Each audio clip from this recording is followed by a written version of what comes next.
pessoal, bem-vindos mais uma vez a mais um Conversas do Ventino.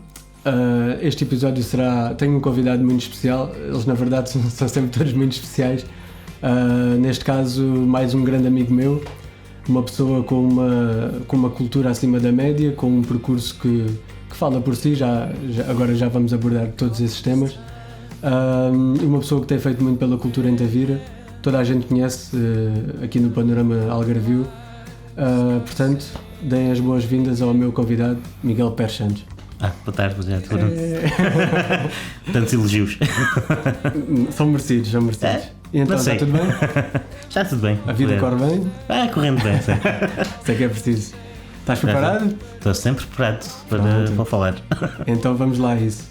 Olha, já que temos aqui uma novidade, já para o pessoal ver, que é a canequinha com o logotipo aqui do programa, no fim ser-te ofertado. Sim. Sempre sonhei ter uma fotografia tua numa caneca. Vais realizar o meu sonho. Sonho resolvido, sonho realizado, exatamente. Isto até fica mal dizer, não é? Nada fica mal dizer aqui, estamos entre amigos.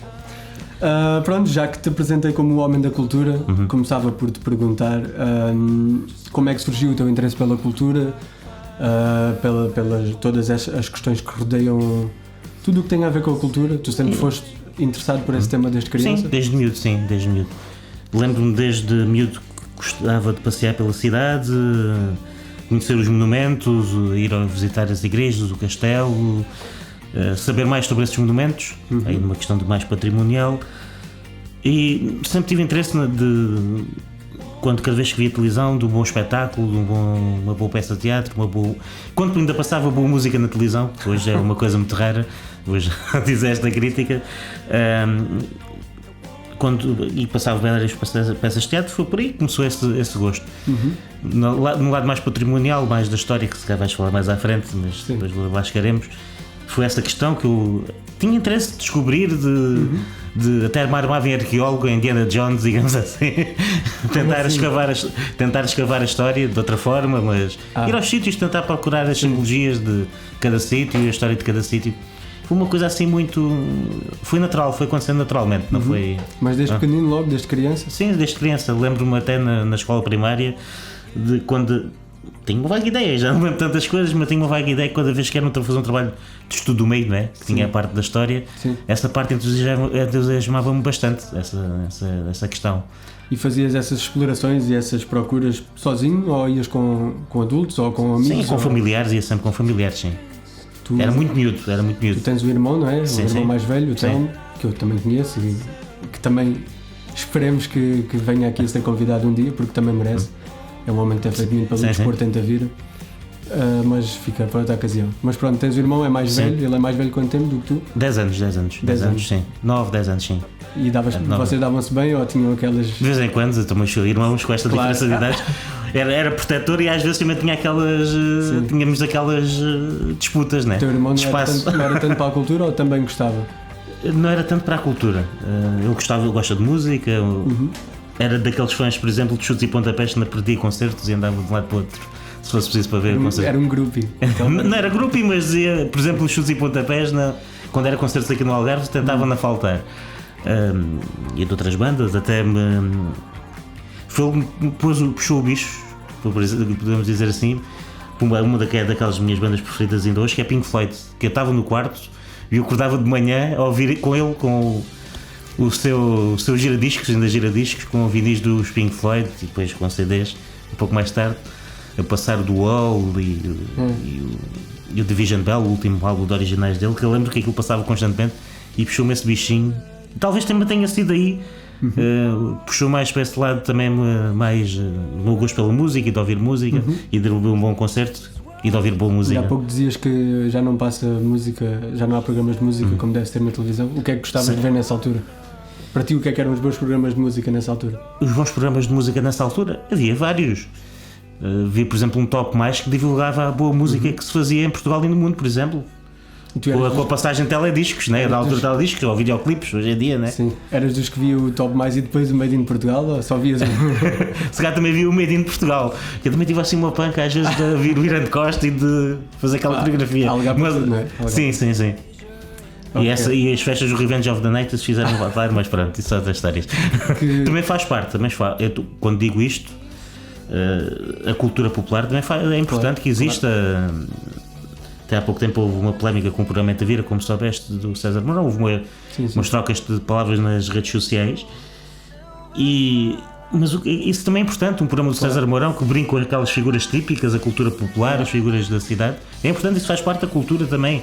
Não estou dizendo que isso não, da identidade de um povo, os bailaricos é importante, as festas de verão dos imigrantes é importante, essas festas, tudo é importante no seu contexto. Agora, quando existe uma monocultura na televisão da música popular, ou pimba, como se costuma chamar. A tua questão é que neste momento só se dá espaço a essa música, né? Sim, praticamente exclusivamente essa música, em todos os canais. Vemos um domingo à tarde na televisão portuguesa e temos uma monocultura desse tipo de música. Não quer dizer que existam programas bons. Por exemplo, a RTP1 transmite um programa que é o Elétrico, é muito interessante, em parceria com a Antena 3, que é muito interessante. Mas é um espaço muito pequeno naquilo que deveria ser a função da televisão na passagem desse tipo de programas. Eu concordo contigo, mas vou-te colocar a questão de outra forma. E não achas que atualmente os músicos que fazem outro tipo de música, um género mais diferenciado do que essa música popular, achas que atualmente eles precisavam dessa plataforma, ou as plataformas que têm, eles otimizam-nas de tal forma que nem precisam de fazer? É sempre necessário esse espaço. A televisão é sempre um espaço privilegiado. Hoje as redes sociais têm o seu papel, mas as televisões têm um espaço privilegiado porque chega a toda a gente, até aos sítios mais fechados, e cada vez mais precisam desse apoio. Por exemplo, esta crise agora com a pandemia do Covid-19 fez com que muitos perdessem o trabalho que tinham regularmente. Existem projetos que ficaram parados, existe vários. Não estou dizendo só na música, estou dizendo mesmo no teatro, nas artes, nas artes, na dança, etc. E a televisão podia ser esse espaço privilegiado. Mesmo as televisões podem pagar estes artistas para terem espaço nestes programas. No entanto, passam só mais essa cultura popular. Eu sei que dá mais audiências, talvez dê mais audiências. E a perguntar também isso, porque é que achas que isso acontece? É porque dá mais audiências? É porque dá mais audiências, é o que vende, digamos, é o que vende. Ou também porque será que talvez mais barato convidá-los? Eu por acaso não sei como é que isso funciona, não sei se eles ganham dinheiro por participação nesse programa. Muitas vezes ganham e tentam apoiar e acho que atualmente os programas estão a fazer dessa forma, pelo que eu percebi por alguns apresentadores, segundo aquilo que eles dizem, para o que passam para casa, é que pagam eles numa forma também de combater esta crise, como espetáculo, de apoiar, é uma forma deles irem lá. Mas devia haver espaço para outros e cada vez mais. E estou dizendo, quando é da música, a dança também poderia ter espaço, etc. Mas sabes que algumas delas, desse tipo de artes, não são para as massas, não é? E é mais complicado. Sim, eu percebo que seja assim. E a televisão é para as massas. Mas, por exemplo, também existe um serviço público de televisão que é essa obrigação. Claro. A RTP teria essa obrigação como serviço público, que é uma rede de emissora que não vive de audiências. Vive, mas não vive de audiências, digamos assim, não é? Sim. Então, ok, já me disseste que gostavas de ver televisão, programas de música, especificamente, e o que é que gostavas mais de fazer? Quando eras criança, adolescente, com o que é que tu passavas o teu tempo? Olha, passava também a ler muitos livros, gosto muito de passar o tempo a ler. Vou escrevendo algumas coisinhas, também escrevi desde novo que escrevo algumas coisinhas. Que é tipo memórias? Não, há algumas coisas como passagens, ou vou memorizando, por exemplo, quando estou ligado à área da história e do património, na minha formação académica. Desde muito novo comecei logo a fazer esses apontamentos de coisas que tirava, por exemplo, desses momentos que visitava, tirava sempre esses apontamentos. Fazia uma espécie de relatório arqueológico. Muito mal feito. Depois uma pessoa forma-se e vê que aquilo está muito mal feito. Não interessa, era um começo. Mas fazia esse tipo de coisas. Divertia-me com os meus amigos, gostava de sair, não era de muitas loucuras, gostava de sair, conversar. Mas também jogavas à bola. Mas era mau, eu não queria falar dessa parte porque era muito mau jogador. Nos torneios jogavas? Sim, acho que cheguei a 2 finais dos torneios da escola secundária de Tavira. Eu ainda vi uma delas, acho eu. Acho que marquei ainda um gol que me deixaram marcar, que tinham tanta pena da minha tão má. Marcaste e eu não. Eu não posso dizer que alguma vez marquei um gol num torneio da escola. Sim, mas acho que marquei um gol ainda porque me deixaram o nosso amigo que também teu amigo Hugo Madama, passou uma bola para os pés. Um dia também a estar aqui. Depois era um bom convidado, tem muita história para contar também. E ele passou uma bola para os pés para eu marcar. Portanto, tu jogavas nessa equipa dos clandestinos? Ou era uma equipa anterior? É uma equipa anterior. Mas deve ter estado tipo na Gênese. Sim, na Gênese dessa equipa. Como é que era o nome dela? Tinha muitos craques essa equipa. Eu vou dizer, uma equipa chamava-se Curto Circuito, logo no 10º ano. Que era Curto Circuito, que era em homenagem àquele programa da SIC Radical, claro. Que ainda acho que ainda existe o Curto Circuito. Já ninguém sabe, mas ainda sim, existe, o Curto Circuito. Uma homenagem a Sal, seja, lembrávamos desse nome, como o pessoal viu o programa na altura, depois teria mais audiências que hoje. Parece-me que sim. E aí qual era a outra equipa? Acho que era Destilaria, se não estou a ver. Lembra-se desse nome de Destilaria, não sei porquê. Acaba por ser mais adequado atualmente. Sim, será mais adequado atualmente do que àquela época. Acho que era Destilaria 40%. Não sei porque antes havia algum. É ligado ao absinto, talvez. Não sei se era o whisky mesmo. Whisky. Ou shots de absinto, talvez, não sei. Nunca chegaste a fazer nenhum desporto federado? Não eras muito para o desporto? Não. Nunca pratiquei desporto federado. Só depois, mais recentemente, é que ainda estive ligado ao Karaté. Né? Tive um ano ligado ao Karaté. Nessa altura ou agora já há menos tempo? Há menos tempo já estava na universidade, depois no Karaté já estava. Também ainda tiveste a jogar ténis, não foi? E jogar ténis no Clube Ténis de Tavira, sim. Aí foi federado? Não cheguei a ser federado, participava em torneios sociais. Ok. Aqueles torneios sociais. Tu até estiveste numa maratona que eu joguei às 2 da manhã a jogar e a levar bolada, digamos assim. Tu gostavas bastante de jogar, porque é que entretanto deixaste? Deixei porque os joelhos estavam a começar a ceder com o meu peso e comecei a ter problemas nos joelhos porque o ténis, o impacto.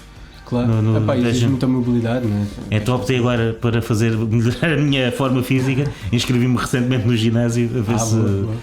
Faz já estou mais magro um bocado, eu também não estou muito, mas vou pelo meu caminho, acho eu. Vai aos poucos, mas é sempre bom, faz sempre bem. Eu também estou inscrito. Ir lá é mais difícil. Eu conheço muitas pessoas que estão inscritas no ginásio, mas não aparecem lá. Já tenho um historial enorme nesse aspecto. Eu ainda vou, pelo menos 2 vezes por semana. Pronto, é a história de estar lá, mas se calhar. Vais depois, o ginásio não se preocupa. Mas não fecha tanto tarde. Exatamente. Então, e em relação à escola, eras bom aluno? Em relação à escola, era bom. Gostavas de estudar? Sim. Gostava, sim, mas é assim, muitas vezes. Era bom aluno, estudava, fazia as coisas, mas às vezes baldava-me. Também tinha eventos de balda. Também? Quando aquilo me chateava muito, aquilo. Deduzo que as tuas disciplinas preferidas fosse mais, como já referiste, tudo que fosse relacionado à história, não? História, português, mesmo as línguas estrangeiras, gostava de. O inglês, o francês, também gostava de estudar. Mas essas é que tinha boas notas, aquelas que eu não gostava, se calhar as notas não eram assim tão boas. Não é que fosse de uma média muito baixa, mas também não era muito alta. Pronto. Mas não era de 9 e 10, mas também não era de 18 e 19 ou 20. Já tinhas o foco bem direcionado logo desde o início para o que querias. Ainda tive uma altura que pensei em ir para a Psicologia, ainda cheguei a estar um mês em Psicologia inscrito. No Instituto em Lolé, no Instituto Força em Lolé, na privada, sim. Mas na altura da universidade? Sim, inscrevi-me, mas já não tinha entrado logo em Património Cultural, na minha licenciatura em Património Cultural, e tive um mês em Psicologia. Porque eu até nas minhas opções tinha Património Cultural, Psicologia, e depois tinha História em Évora, História em Lisboa, na Nova em Lisboa, em Coimbra. E depois não ficaste na Psicologia? Não era isso nada que eu queria. Mas depois entraste logo na do Património? Sim, depois entrei na segunda fase, não entrei por uma questão de 2 décimas, uma coisa assim, no curso de Património Cultural. Muito chato. E depois como tinha essa opção em Lolé, depois só tive um mês. Quando aquilo chegou à segunda fase, entrei e nem pensei 2 vezes. E não me arrependo.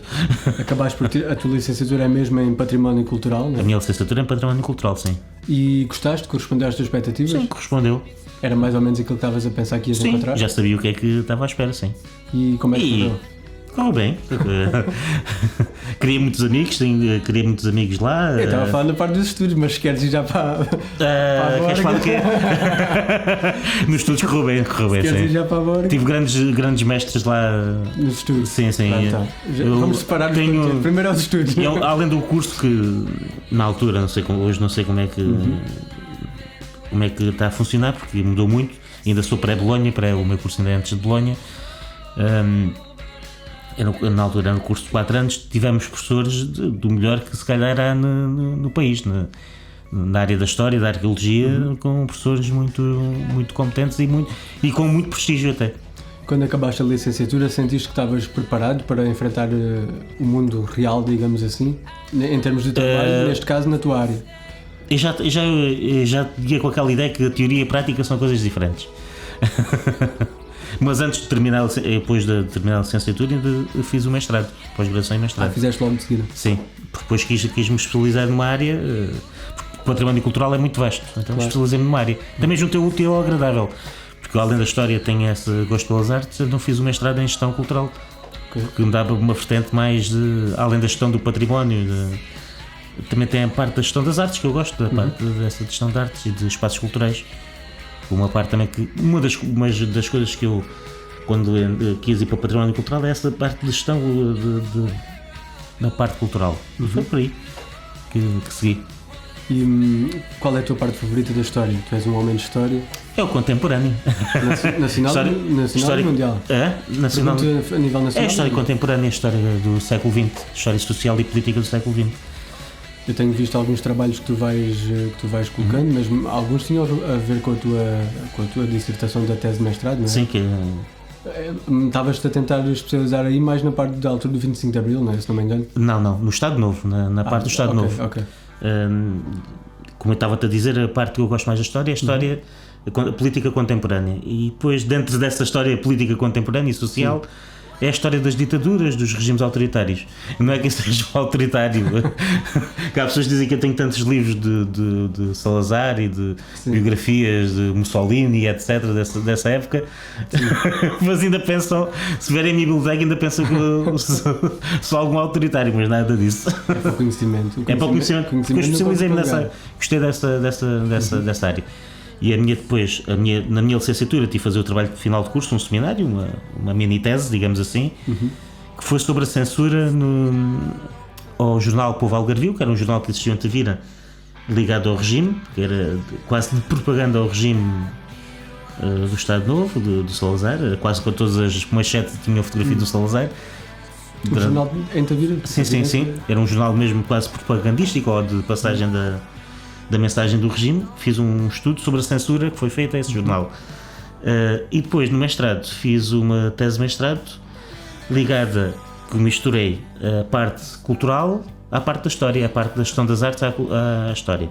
Então, o meu trabalho é sobre a atividade cultural que teve durante o Estado Novo, onde falo de uma coisa que é a política do espírito, que era, digamos, um programa oficial para as artes que existia, que o regime tinha, para não desviar as mentes para outros focados políticos. E não era igual em Tavira ao resto do país? Era uma coisa específica para cada cidade ou era igual? Ele era adaptado a cada região, digamos assim, a cada província. Na altura o que eles chamavam as províncias. Mas não era muito diferente do resto do país. Mas como Tavira tem muitas freguesias que eram rurais, existia programas de cinema ao ar livre com filmes de propaganda. Posso dizer que nesses filmes o programa, por exemplo, aquilo fizeram sessões em Ana Luz de Tavira, Cachopo, Santa Catarina, se não estou em erro, e Santo Estevão e Conceição de Tavira.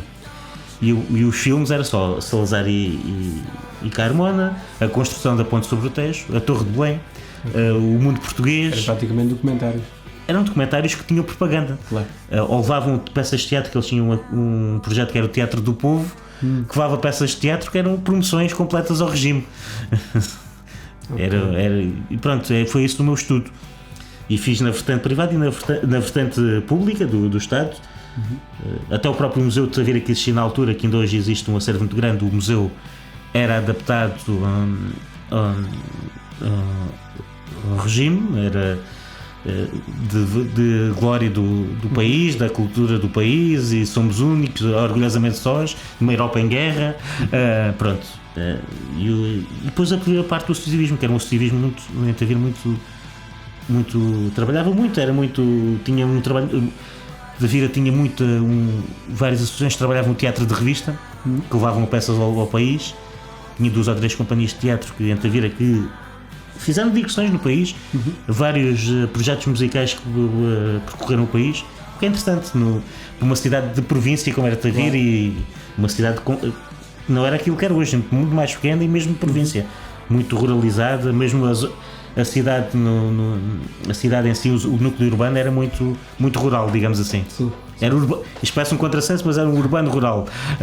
E isso é curioso o que estás a dizer, porque dá-me ideia que atualmente não há assim tanta atividade em Tavira nesse sentido, no sentido das artes. Existe. Ou pelo menos eu acho que a maioria das pessoas não tem conhecimento. Os tavirenses, neste caso. Eu acho que a maioria dos tavirenses não tem conhecimento. Se calhar não existe projetos de nível nacional, mas existe uma atividade cultural associativa muito, muito grande. Programa feita pelo município é aquilo que se sabe. Tem vários projetos que se centralizam muito no verão devido à falta de uma sala de espetáculos em condições, diga-se de passagem, que é mais por aí se calhar. Sim. Que em breve vai-se resolver. Mas há projetos associativos interessantes na área do teatro, da dança, da música, existe, mas não é. Se calhar que façam digressões, digamos assim, uma companhia de teatro faça uma digressão. Mas, por exemplo, quando fazem alguma coisa em Tavira, costumam fazer onde? Há sítios específicos? Sim, onde há sítios específicos. A Biblioteca Municipal neste momento tem um auditório que é utilizado. Okay. O Cineteatro agora que foi demolido para a construção do novo e foi utilizado algumas vezes, mas já com poucas condições. E usa-se o Mercado da Ribeira às vezes para fazer algum espetáculo, alguns projetos destes. Mas acho que ainda existe falta de. Não digo que não houve apoio do município, porque existe apoio do município, se calhar às vezes não tão.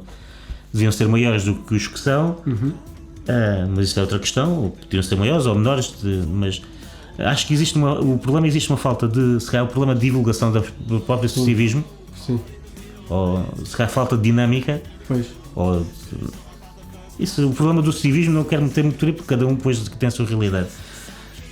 Existe se calhar uma dificuldade, essa falta de promoção e se calhar a falta de espectadores que leva. Posso dizer, alguns projetos que estive envolvido em Tavira, a maior parte do público era externo a Tavira. O público em Tavira era pouco, de residentes em Tavira era pouco, e mesmo esse público residentes de Tavira são a maior parte aos estrangeiros que vivem em Tavira. Eu não digo que, não sei se é o problema de divulgação ou se será o problema das pessoas de Tavira. Eu acho que as pessoas, como há muitos das duas coisas. Se calhar o problema é isto: as pessoas não estão habituadas em Tavira a pagar para ter cultura. Durante muito tempo foram habituadas com o projeto, por exemplo, em Tavira ou a Feira da Diada Mediterrânica, que não pagam por um espetáculo. Sim. E se calhar, como chegam, veem que aquilo se paga 4 ou 5 euros para ver um espetáculo de teatro ou um concerto, não tem essa. Mas há hábitos que vão mudando. Há um público mais jovem que já se vai habituando a isso. Já percebe que o trabalho tem que ser pago, não é? Já percebe que o trabalho tem que ser pago. Basicamente. É como havia aquele anúncio de procuramos músicos para tocar, nós lhes damos a divulgação, não pagamos o cachê, mas damos a divulgação. E podem vender uns CDzinhos. Mas essa mentalidade, nas camadas mais jovens, já vai mudando um bocadinho. Mas o problema é que ainda há quem se sujeita a isso, e isso acaba por minar um pouco depois o. Sim. Sim, acontece muitas vezes isso, sim. Esta que eu estou dizendo, esse espetáculo, a existência houve muitos espetáculos gratuitos, a oferta cultural, sobretudo durante o verão, é muito grande, é gratuita, a maior parte dela, ou 99% é gratuita. Mesmo os espetáculos de verão, os que são com bilheteira, o público de Tavira é menor do que o que é fora de Tavira. Claro. Vou dar um exemplo que eu tive quando trabalhei lá no verão em Tavira, que trabalhei há alguns anos. O concerto do Salvador Sobral, por exemplo, tinha muito.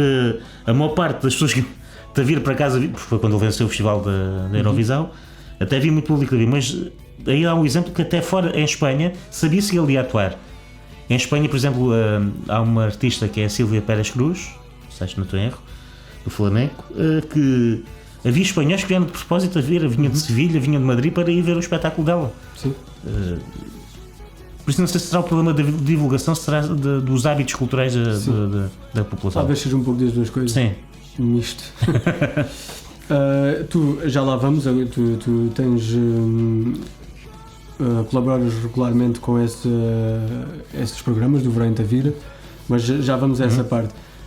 Tu, entretanto, depois entre a tua licenciatura e a vertente de estudante e a tua atividade profissional, foste passando por vários empregos em áreas diferentes, não é? Sim. Por exemplo, dá-me 2 exemplos ou 3. Trabalhaste na Vorta, não é? Trabalhando na Vorta, como operador de loja, Sim. E apanhei o serviço pós-venda que, pronto, é preciso muito estômago. Já explico, vou dar só aqui uns exemplos. Sim. Trabalhei numa empresa de condomínios, de administração de condomínios. Trabalhei na Ubel, na apanha de frutos vermelhos. Não estive lá muito tempo, mas tive essa experiência de trabalho agrícola. Também joguei as mãos à terra. Já fiz várias coisas. Eu ia te perguntar se gostaste, mas se estiveste lá há pouco tempo, se calhar. Não gostaram tanto de mim, mas não vou falar não agora. Não é fácil, não é um trabalho fácil. Mas a Vorten até gostei, foi um trabalho interessante. Até tinha ali uma parte que, se não fosse eu organizar aqueles CDs e aqueles livros de vez em quando, estou a brincar. Mas fiz a parte do serviço pós-venda que deu-me uma estaleca em termos de. Sim, de contacto e de argumentação. Às vezes é preciso argumentar bem, mas é preciso muito estômago, porque dizem as piores coisas. Acredito.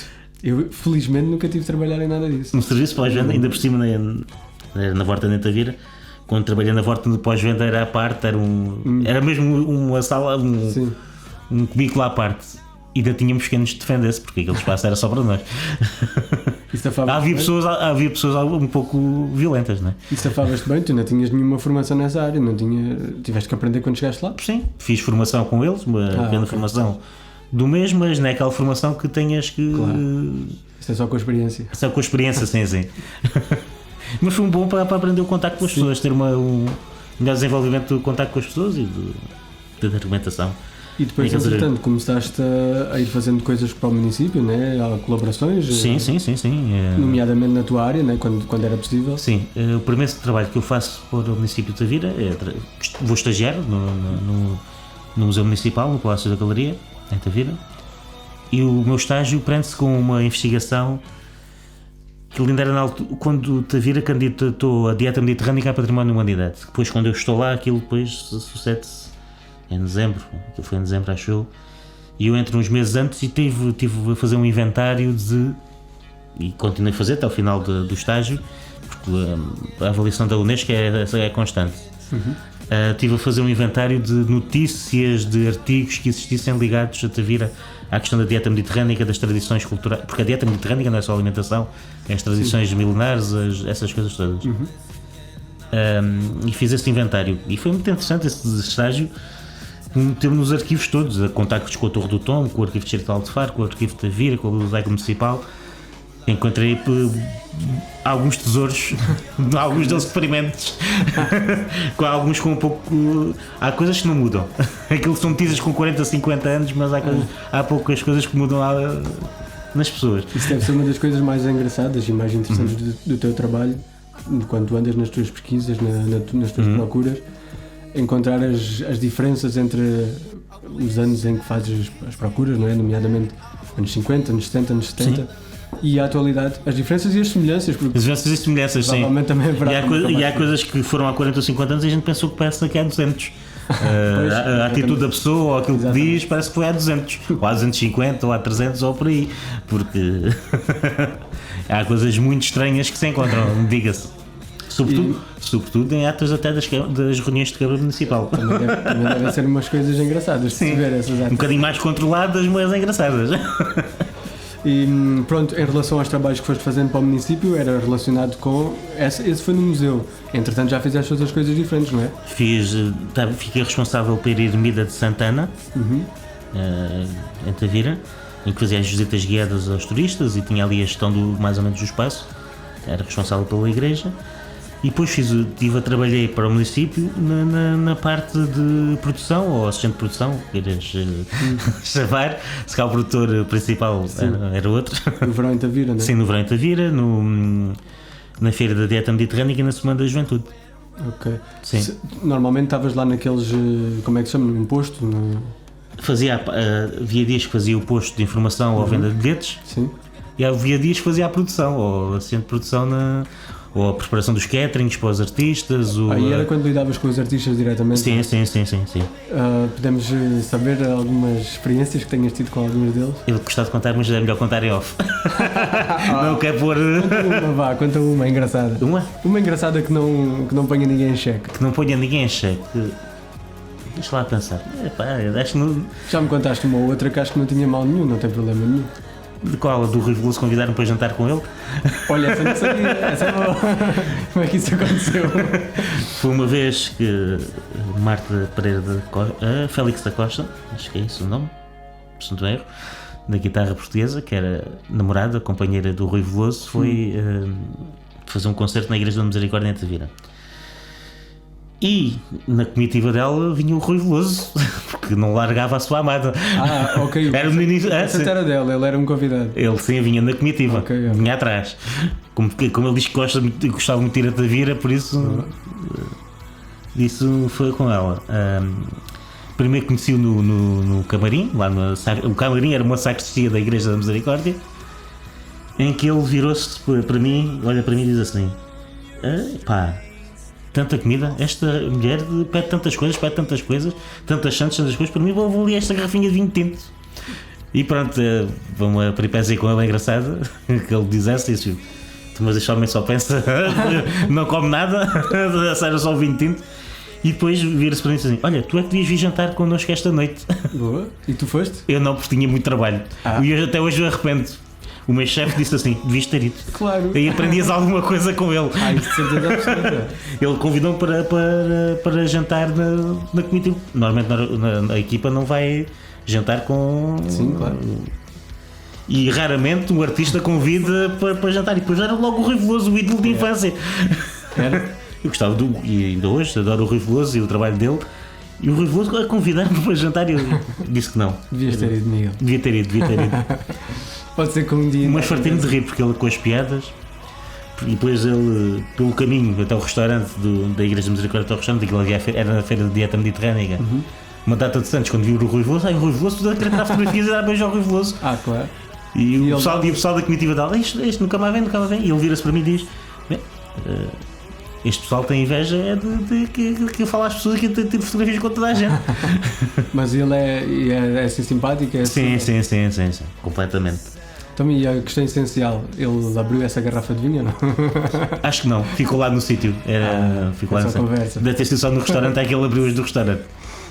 E de resto, que outros artistas tu tenhas feito assistência? Lembro-me da Carolina Deslandes? Sim, uma simpatia de pessoa. Por exemplo, uma história que eu estava-me a lembrar foi do Agir, acho que também não tem problema nenhum. Do quê? Podes contar? Do chá? Do chá? Era do chá. Assim queria gengibre. Sim. Uma hora antes do concerto queria o gengibre e eu. A uma hora, pronto, temos que explicar às pessoas, a uma hora em que já estava tudo fechado dentro da vida. Uma hora que estava tudo fechado dentro dos supermercados. Quer dizer, os que estavam abertos era o Continente e o Pingo Doce e não havia gengibre. Não havia. Porque ele não queria o gengibre nem em pó, nem laminado, queria mesmo. E como é que safaste isso ou não safaste? Comprei um em pó ou laminado, já não me lembro, foi uma coisa assim, comprei laminado ao pó. E ele não se queixou, pronto. O concerto aconteceu, ele não se queixou. É o que interessa. E que também posso contar do Diogo Piaçarra, quando disse assim: estávamos a conversar e que a gente tinha uma data de amigos em comum, porque estudámos na mesma faculdade e nos mesmos anos, não nos conhecíamos nessa altura. Ele tinha a banda Os Fora da Boy, se não estou em erro, na altura. A sério, o Diogo Piaçarra? Acho que era Fora da Boy, não estou em erro, se era Fora da Boy, se era. Não sabia. Não sei se era eu conhecia assim. essa banda de nome, mas não fazia ideia que ele. Mas estávamos a conversar, lembro-me da banda, acho que era Os Fora da Boy. E em conversa, conheces aqui, até professores tínhamos em comum. Por isso. Pois, é normal. E depois descobri que conhecia o baterista dele. Às tantas tinha já bebido copos com o baterista dele várias vezes. Em Faro, mas pronto, são outras histórias. Já lá vamos. Entretanto saltámos aqui, mas já vamos nessa parte. Foste também voluntário na FPF, né? Para competições da FPF, onde conheceste o Cristiano. Uma coisa que muito te orgulhas. Muito orgulho. A foto há de passar agora para o pessoal ver. A foto do Miguel com o Cristiano. Aquele momento em que Cristiano Ronaldo fica constrangido comigo, né? Ao contrário. Tirou a foto ou não? Tirou a foto. Pronto, para começar a história, eu comecei a trabalhar para a Federação Portuguesa de Futebol como voluntário em 2003. 2003 não, vou explicar. Em 2003 porque era um jogo de teste para o Euro 2004. Foi em Inglaterra ou não? Foi um pessoal em Inglaterra. Exatamente. Foi igual. Exatamente. Gol do Pauleta. Sim, senhor, foi isso mesmo, confirma-se. Foi o Ledley King, acho eu. Isso já não me lembro. Era um central, mas sim. Acho que foi a inauguração do Estádio Algarve esse jogo, se não estou a erro. Talvez, mas eu lembro desse jogo, era o teste, sim, como estás a dizer. Foi um jogo de teste. Trabalhei esse jogo e depois fiz o Euro 2004, que foi o primeiro evento, digamos assim, não cultural, mas desportivo que eu trabalhei. E foi uma experiência fantástica. O que eram as funções que fazias lá? Era dar assistência? Assistência do público. E fiz várias coisas para a Federação e no Euro 2004 fiz assistência ao público. Era o quê? Estás lá a dizer às pessoas onde é que sabiam? Sim, chegavam excursões com. Okay. Apanhei os russos, os gregos e os espanhóis. Era fazer excursões. Chegavam excursões e nós encaminhávamos para o estádio. Depois tínhamos a distribuição de alimentação pelas pessoas que trabalhavam, incluindo nós, que estávamos lá, fazíamos essa distribuição. Mas era muito essa parte do apoio ao público no Euro 2004. Mas vi-me envolvido numa organização com um protocolo muito grande, aquilo, a UEFA, aquilo é o milímetro. Claro. Eu até posso lembrar de uma história engraçada, que se nunca te contei, que num dos jogos, não sei se foi primeiro ou segundo, não foi no primeiro, porque eu enganei-me, eu entrei na sala de segurança do Estádio Algarve. Aquilo, o Euro 2004 foi das primeiras competições a seguir aos atentados de 11 de setembro. Sim. Tinha uma segurança máxima. Primeiro acho que foi o Mundial de 2002, foi logo a seguir o Euro 2004.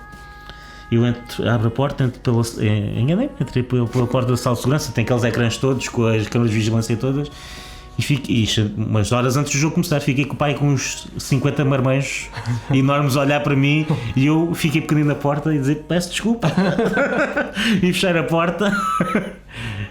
E eu depois ouvi uma gargalhada grande lá dentro, foi uma vergonha. Mas eu também tinha 18, 19 anos, por isso claro. Era um miúdo. Mas não tinha a experiência que tenho hoje. Claro. Hoje nunca entraria numa porta de pode acontecer 50 marmanjos desses. Pode acontecer a qualquer pessoa, a pessoa engana-se. Sim. Mas logo isso deve ter dado uma bagagem engraçada, lidar-se assim com os grupos de adeptos dos russos, dos gregos. Sim, os russos mais complicados, os espanhóis mais para fazer festa, até queriam nos oferecer bebidas e whisky e cola, porque eles faziam piqueniques lá à volta do estádio. O chamado batalhão. Para isso. Aí de dia, mas era a mesma coisa. Era a mesma coisa. Era o mesmo. E era com os autocarros que eles vinham. Claro.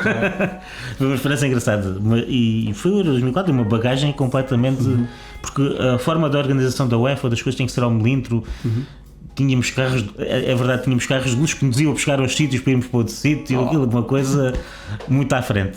Era muito. E mesmo a organização a termos. A segurança, tudo foi uma coisa incrível. E o ambiente de estádio, o ambiente mesmo de europeu, é uma daquelas. Não era Portugal que estava a jogar, mas sentia-se aquele ambiente mesmo de. Para nós portugueses, o ambiente português, mas entusiasmou-me aquele ambiente de estádio com. Os espanhóis são fantásticos, no apoio à seleção foram uma coisa. Já não lembro qual foi. Acho que foi a Grécia que ganhou esse jogo, se não estou a erro. Não foi assim. Acho que sim. Estou a olhar para o Tiago a ver se ele se lembra. Eu lembro-me de voltar para Travia, porque o meu irmão também foi voluntário no Euro 2004, vinha com o meu irmão no carro e lembro-me dos gregos virem uma caravana de gregos que tinham passado o grupo. Se foi no Grécia e Rússia. Não, eles ganharam a Espanha, ganharam a Portugal e a Espanha. Isso mesmo. E vi uma caravana de gregos também a sair do estádio, quando vinha dentro do carro com bandeiras gregas. Eu fazer a festa com eles que tínhamos passado, nunca pensei que aquela final depois já não. Tu não és propriamente. Gostas de ver, mas pronto, não és propriamente um adepto louco de futebol. Sim. Mas aí foi mais pelo ambiente, não é? Sim, não, e é um trabalho engraçado.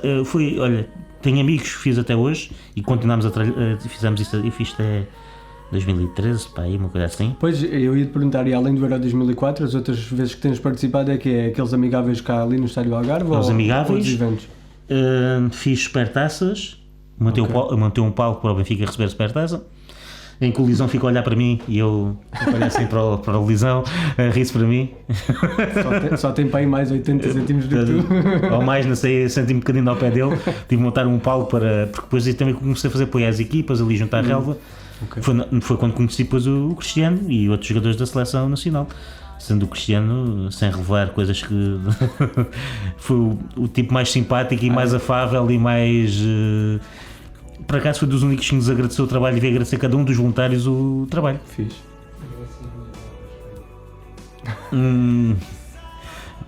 Pois. Tá bem? Ok. Graças a Deus para a Espanha. Ok. Está certo. A gente depois me edita esta parte. Está bem? Ou não. Não. Teve piada. Ou depois nos bloopers. Põe nas bloopers, já. Olha, não tínhamos pensado nisso, tia. Ok, certíssimo. Estava a dizer sim, Ronaldo. que fez questão de agradecer a todos, ou a todos os elementos da Federação que estavam lá a trabalhar, e depois tinha um funcionário da Federação que era o responsável por nós. Não quero que tirem fotografias com os jogadores. E quando foi o Cristiano Ronaldo, jogava as mãos à cabeça, mas o Cristiano Ronaldo disse: calma, que não há problema de entrar fotografias e dar autógrafos a quem quiser. Não se preocupem com isso dos autógrafos. Além dele, o Rui Patrício, o João Moutinho. O único que estava de mau humor nesse dia, acho que tinha sido. Não sei se foi. Quem é que foi? Já não estava de mau humor nesse dia. É melhor não dizer quem foi. Mas deve ter levado no respondente de uma mulher e gajo que só ouviu. Maus humores todos têm. Há dias maus para toda a gente.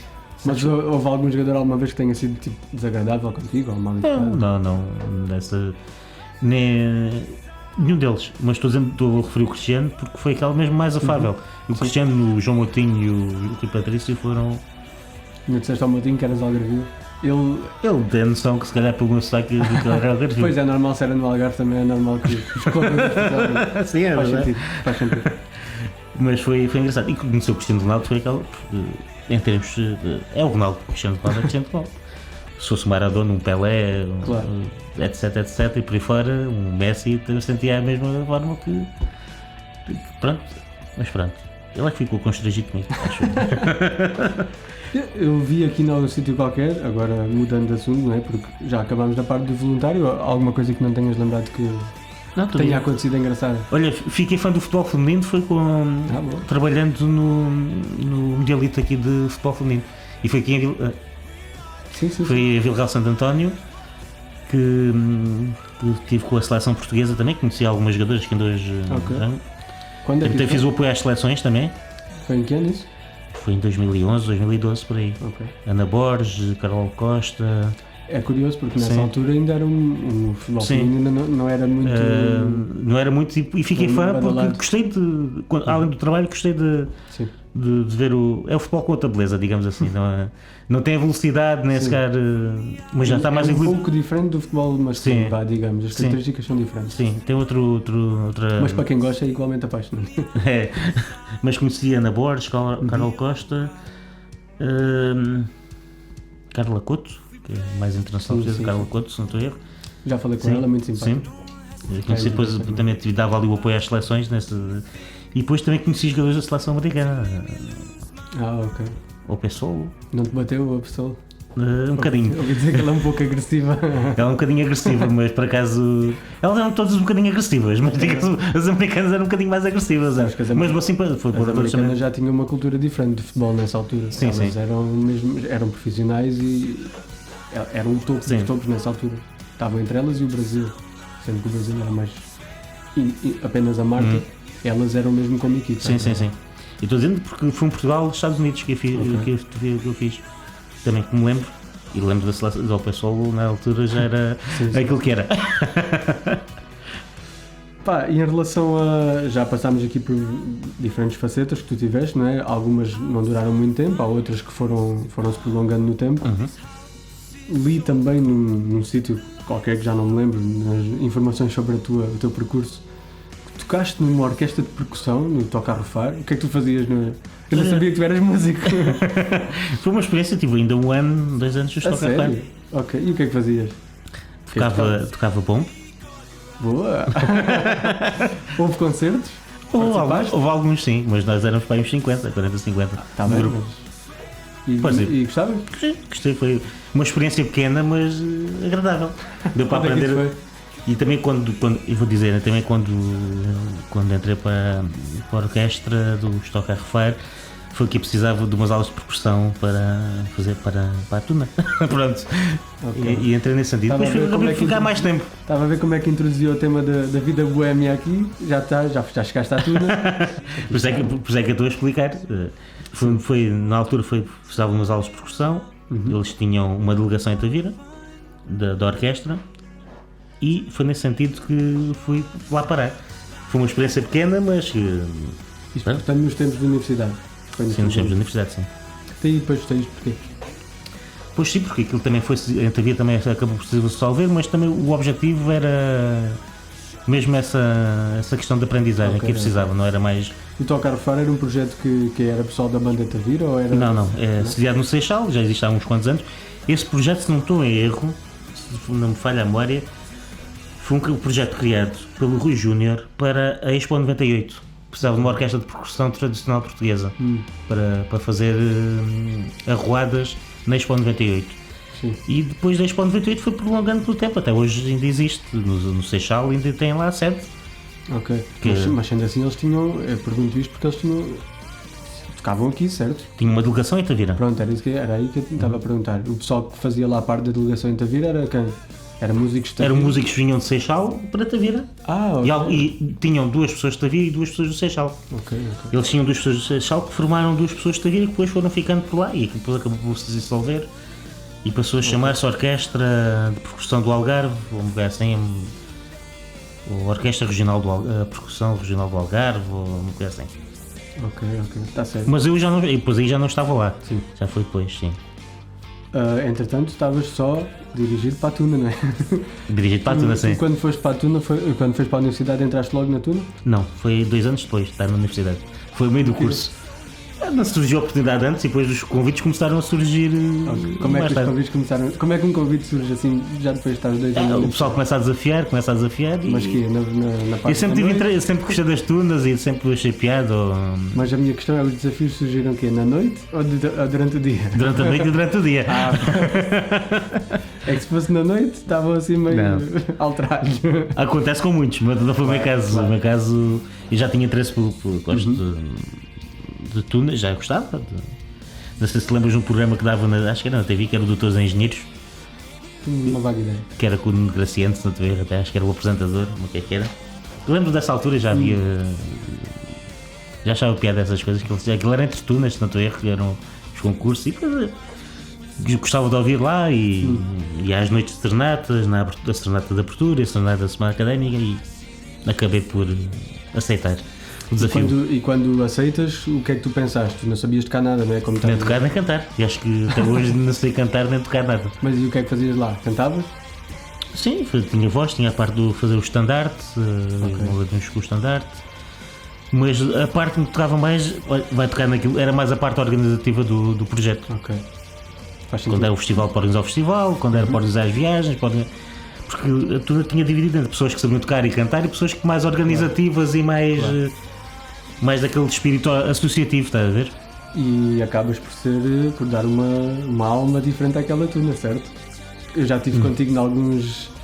Diga-me, calma. Em alguns... Calma, em que sentido? Não, Essa pergunta é Alguma alma, alguma mística, algum carisma. Já estive contigo em alguns eventos em que participa o pessoal da Tuna e tu és um elemento querido e acarinhado por todos os que contigo conviveram. Pelo país, não é? Pelo país. Não, por todos os que contigo conviveram lá. Isso mesmo, verdade. sim. Mas é um facto. É um facto, sim senhor. Como é que era a tua... Eu sei que era aí que queria chegar. Então estava a tentar adivinhar o assunto. Qual é que era a tua alcunha? Mas logo ao início, quando chegaste lá, deram-te alguma alcunha ou não? Mas normalmente isso não acontece nas tunas. Eu nunca andei... Isto foi logo no primeiro jantar. Logo no primeiro jantar? Foi logo no primeiro jantar. Fiquei a rainha da noite e depois acrescentaram um Michelina Frodo, não sei porquê. Ficaste a rainha da noite porquê? Estava a tocar-os de arrasar ou porque estavas a partir Gostava de festa. Noite? Gostava de festa. Portanto, logo na primeira noite arrasaste Não, a razão é porque eu, sabes como é que sou uma pessoa dada de brincar, não sei quem. Como estava ali, como já os conhecesse há muito tempo, pronto, e foi festa e pronto. E foi até às tantas a festa. Fui considerado a rainha da noite e ficou isso como. Mas passou a música de arrasar ou não? Não, que me lembro só, o pessoal já cantava isso quando eu subi ao palco em alguns sítios, depois as outras tunas ficaram a saber. Ok. E ouvi isso quando estava em palco muitas vezes. És a rainha da noite. E tu portavas-te como tal. Como tal, ficava lá a sério, não me escondia. Sendo que depois... Eu já tenho que levar aquilo na boa, senão, olha. Claro, esse ambiente é propício mesmo para isso. Sendo que depois, alguns anos depois, houve o upgrade dado por mim. Quando estava uma música muito na berra, nas nossas noites no Natura, né? Um sítio onde tu gostavas muito de frequentar e eu também gostava. Já sei onde é que vai chegar mais uma vez. Sabes qual é o hit que eu estou-me a referir? O Party Animal do Jansen de quem é O essa Party música? Animal, por acaso também não sei, foi tipo um ano de banda. Mas foi um Isso bom que é? Deve ser upgrade. pai do Pitbull, pai, uma coisa. Não, Não, mas era uma coisa do género. Mas foi um bom upgrade ou não? foi bom para Garito, mas acho que não fazia sentido nenhum. Houve coisas que nós vimos na natura que acho que fazia todo o sentido, Miguel. Mas é melhor não falar disso. Não, um copo nunca fez mal a ninguém. Pois não, nem beber, Nem 3 ou 4. nem a shots, nem nada, não é polônio. Todos temos direito a diferentes. Nem beber diretamente da garrafa. Não. Pronto, muito bem. E olha, já agora pergunto isso porque é uma coisa que eu também estou a sentir bastante falta. Não tens saudades de ir uma noite para uma discoteca, para um bar, beber uns copos? Claro. Eu tenho muitas saudades. Eu também. Muitas saudades. Eu acho que quando isto passar do Covid-19, acho que tem que se fazer uma festa da Roma. Acho que tem de se fazer várias festas da Roma. Para compensar os 2 ou 3 anos que a gente leva nisto. Oh, espero que menos. Estou aqui a dizer 2 ou 3 anos, mas espero que menos. Quando isto for publicado, quando esta entrevista for para o ar, leva uns meses valentes, digamos assim. Esperemos que não chegue a mais do que... Podíamos organizar uma festa. O que é que achas? Podemos, sim senhor. Uma festa das conversas. Tu és o promotor, o produtor. Podes começar já a usar a tua marca, não é? A marca está já. Podia ser uma marca de bebida também. Pode ser uma marca de tudo. Isso mesmo, já viste. Vender aspirador, pá, tudo. Já, Método agora mestre. quero uma porcentagem. Depois disto quero uma porcentagem. É só para Depois avisar. vamos pensar nisso. Estou a brincar. Pronto, já passámos a parte Sim. da parte animal e da rainha da noite. Sim. Podes Nem descontrair. disseste o nome da tuna. Vão ficar chateados se não ouviram o nome. Diz lá o nome da tuna. Real Tuna Infantina. Real Tuna Infantil. Tuna mista da Universidade do Algarve. Tuna mista, sim senhor. Ainda vi algumas apresentações da tuna mista de... Olha, não sei se contigo lá ou contigo na plateia comigo, talvez, já não me Não, foi comigo no palco. E depois foi ter contigo depois. Pois é, é verdade. Eu estava com o nosso amigo Filipe. Sim. E não queres falar de semanas académicas depois, não? Não, as semanas académicas fica para outra conversa. Tá. Tens coisas boas para contar sobre semanas académicas? Não. Também participaste na organização de algumas. Na primeiro ano que estive lá, estive na organização. E depois, na organização, eu estava ali na barriguinha da cerveja, a vender cerveja. Depois nas outras estavas a conseguir. Nas outras estive na minha barriguinha de curso, que fiz 2 anos a barriguinha de curso. Estava ali na organização da barriga de curso. Mas tu já és um veterano de semanas académicas no Algarve, já foste a quantas? Estou a pensar, a minha primeira foi em 2001. E deves ter ido a quase todas desde então, ou não? Acho que todas, praticamente. A sério? Qual foi o melhor concerto que viste? Ou já não te lembras de muitos concertos? Epá, ele normalmente lembra-me dos concertos, mas a parte a seguir é que é mais complicado. Epá, há tantos que eu não vou dizer um que seja... Não sei, podias ter algum que pensei. Posso dizer qual foi o meu primeiro concerto, gostei muito. O primeiro concerto que fui lá foi The Gift. Boa. Olha, por acaso... Em 2001, quando eles lançaram para aí o IMFM, que era um álbum deles. Por acaso o meu primeiro foi mesmo o Rui Teve assim Veloso. uns Há quantos pouco hitos. estávamos a falar dele. Diz? O meu primeiro foi mesmo o Rui Veloso. Há pouco falávamos dele. Foi o primeiro que eu fui ver lá, Foi em The 2003 ou 2004. Foi em 2001, acho que fui ver 2. Foi The Gift e uma banda que eu gostava muito. Gosto muito, que é os Lamb. Ok. A sério, os Lamb vieram cá? Sim, tive a semana. Quando aquele grande hit que era do anúncio de automóveis, acho que era o Gabriel. Exatamente. E acho que aquilo só vendeu mais depois do anúncio, mas pronto. É muito provável. Mesmo algum... Porque aquilo é uma banda um bocadinho mais underground, não era Sim, assim sim, tão. sim. E era e assim continua a ser. E continua a ser, que eles continuam a lançar alguns. Então, e olha lá, Miguel, sabemos, vamos ficar agora a saber, nessa altura, na altura em que tu vais para a Tuna e que estás a fazer o teu percurso académico, já tinhas iniciado um percurso político também, não é? Sim, comecei com 16 anos. Foi muito precoce. E isso, como é que isso surgiu, esse interesse pela política? A minha família sempre foi muito politizada, por isso é normal que esse interesse pela política tenha vindo cedo. Também em criança começaste logo a interessar por isso? Sim, e já acompanhava em comícios Ok. e já ia Como é que se com a deu? família, sim. Como é que se deu a tua escolha partidária? Tens um partido ao qual Sim. estás ligado e és Primeiro por militante? influência familiar, depois Ok. por valores que eu partilho. Ok. Que é PS, não é? Como toda a gente sabe. é Foi tudo. o Partido Socialista, sim. E Exatamente. com 16 anos inscrevo-me na Juventude Socialista. Sim, com 16 anos, estava aqui a pensar com 16 anos. E até aos 30, dos 16 aos 30, até aos 30 porque há o limite de idade. Depois Ok. entrei para o partido. Fizeste Sim. parte só da JS até aos 30. Não, depois para o partido entrei com os 18, que só podia entrar com os 18. Mas foste membro, não sei como é que diz, da JS? Sim, fui militante da JS até aos 30, que é a idade limite, entre aos 16 até aos 30. Chegaste a ser presidente da JS também? Não, fui vice. Não se chama presidente, o equivalente ao vice-presidente, é o coordenador adjunto do Conselho. Fui vice-presidente da JS Santa Vira, também tive durante alguns anos essa função. Fiz parte do secretariado, dos secretariados a partir de 2005, por aí. Em 2005, com 18 anos, também 19 anos, sou candidato na lista da Assembleia Municipal. Também sou por essa altura. É a minha primeira experiência em campanhas, digamos assim. Em 2001 ainda estava ali um bocadinho verde, era um miudinho no meio dos tubarões, digamos assim. Depois em 2005 já faço parte da lista, entro nas campanhas já de outra forma. E sou candidato por várias das listas. E depois, quando chego aos 30 anos, há um congresso em que eles me convidam para estar presente, apesar de já ter 30 anos, para ser atribuído o título de militante honorário da Juventude Socialista do Algarve, por serviços prestados à organização, digamos assim. Eu hoje sou militante honorário e ainda tenho obrigações, ou não?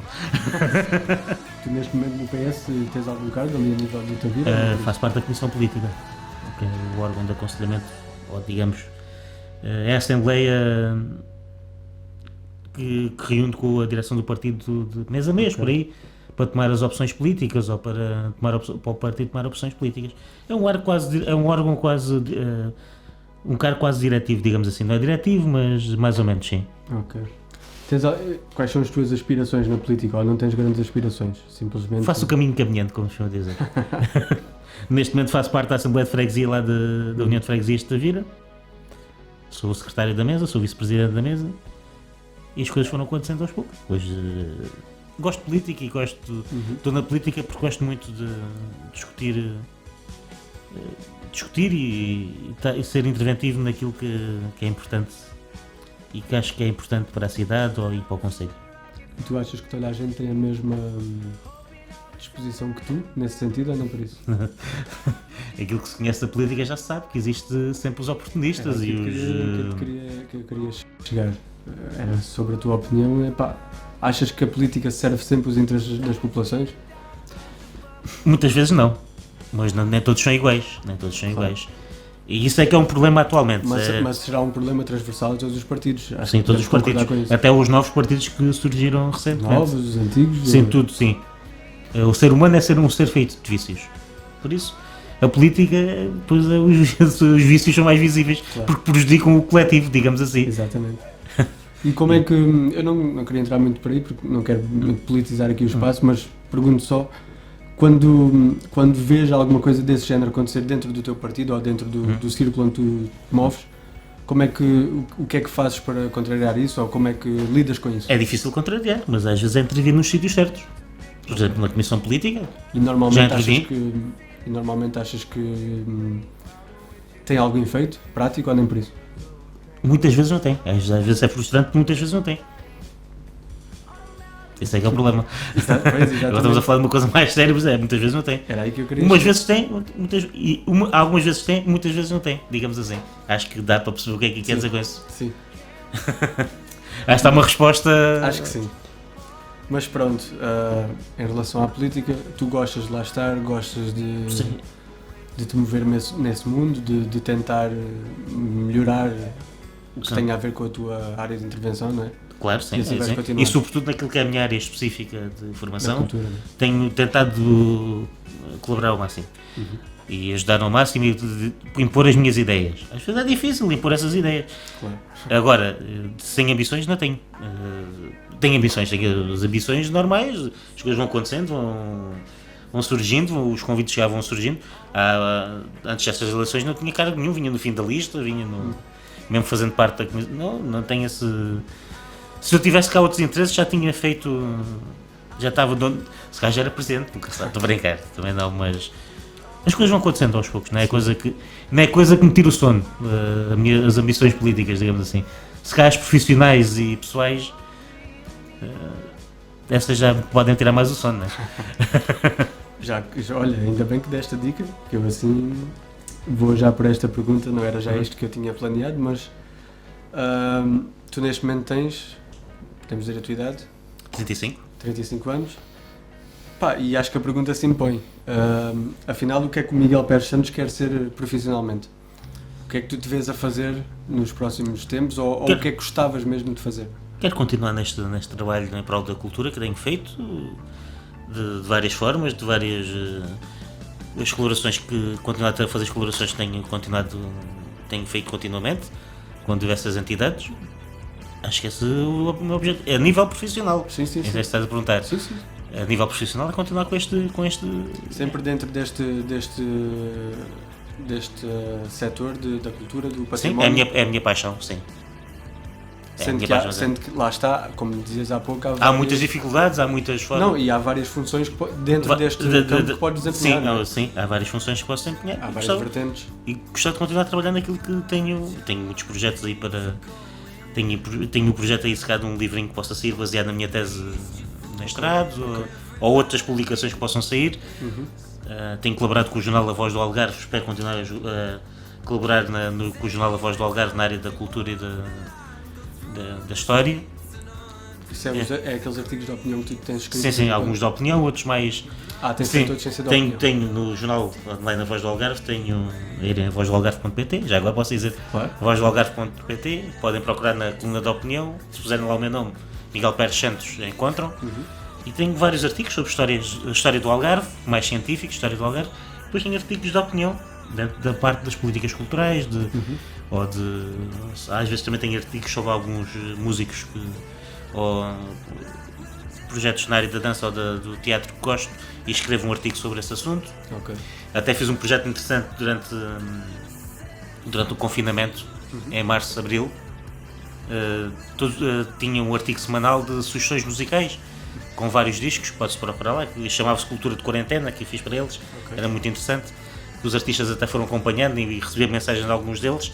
Era um projeto interessante e de motivação para eles. Claro. E de promoção do trabalho deles. E até escrevi lá: comprem estes discos, ou ouçam esta música, ou visitem o YouTube, façam forma de apoiar estes artistas, e fiz isso. E pronto, é isto que eu quero continuar a fazer. Os meus objetivos passam por aí. Continuar a trabalhar em prol da cultura, em prol da defesa do património. É isso que eu quero continuar. Tu tens feito algumas colaborações com a Universidade do Algarve? Nem por isso? Não, o Universidade do Algarve não. E não pensas fazer algumas coisas É um meio complicado, é um meio mais complicado. É de que é difícil de É difícil, sim. E só mesmo para aqueles que são exceções. Eu não sou uma exceção à regra. Não sou uma exceção à regra. Assim é que é, peço desculpa. Não sou uma exceção à regra. Há sempre os grandes crânios da área. Sim, mas às vezes poderias tentar... Não, neste momento não. Pode acontecer um dia, nunca sabe. Não era um orgulho continuar a poder colaborar com a Universidade sendo um ex-estudante da Universidade do Algarve. Isso sem dúvida, mas se acontecer, aconteceu. Não. Tenho feito projetos mais a nível do associativismo e a nível dos municípios. Ainda tenho que trabalhar. E é isso que espero continuar a fazer. E dentro pronto, tu já colaboraste com produção de eventos, não é? Produção de eventos. Além do Verão em Tavira, chegaste a fazer também, em termos particulares, digamos assim, ou seja, tiveste aquela artista, a Teresa Matias, que eu fui ver no concerto. Como é que isso se processou? Foste tu que arranjaste o concerto? Não, por acaso foi... Tu produziste só? Eu tinha uma página de Facebook e essa pessoa, a Teresa Matias, entrou em contato comigo, viu que era de Tavira, ela tinha um concerto em Tavira para fazer. E não tinha uma equipa para fazer a produção do espetáculo e organizar tudo e trabalhar essa parte. E ela entrou em contato comigo e em conversas chegámos a um acordo e acabámos por fazer esse projeto. E ela tinha vários concertos no país, ela fez uma digressão pelo país, ela é portuguesa, mas é residente na Holanda, se não estou a erro, acho que é em Amsterdão, que ela dá aulas no conservatório em Amsterdão. E ela pediu-me, ela tinha pessoas para trabalhar em Lisboa, onde deu concertos, Leiria e no Porto, ou o que é que foi, Coimbra, se não estou a erro, e os dois que ela fez no Algarve foi Tavira e Silves, fui eu que depois fiz essa produção do espetáculo, em colaboração mútua, assim, ela também fez uma ajuda ali na produção, também teve ali, também teve essa. Ela foi tipo também a mulher dos 7 ofícios também. Okay. Uma artista brilhante, já agora, dizemos, para quem não conhece o da música eletroacústica. Dentro do ramo dela, não é? Não é para todos os públicos. Sim, não é para todos os públicos, sim. Assim. Mas dentro do que ela faz, sim. Eu não conheço bem o ramo, não é? Mas sim. deduzo que seja uma excelente artista dentro daquela vertente. Sim. E aliás, já vi-me tudo, na altura mostraste-me vídeos no YouTube e havia sítios onde ela ia no estrangeiro que estavam cheios, sim. Um monte de gente a ver. Na Holanda ela tem bastante prestígio naquela, no registro que ela tem, no registro musical que ela tem. E ela tem trabalhos que constantemente passam na Antena 2, por exemplo, que é uma rádio que se calhar passa mais o tipo de trabalho dela. E sem ser ela, dentro dessa questão e fora do Verão Tavira e da Semana da Juventude, chegaste a fazer com algum outro artista? Cheguei a trabalhar com a Associação Corpo de Hoje, no Festival de Artes Performativas de Tavira, também fiz a produção, mas aí éramos mais a trabalhar.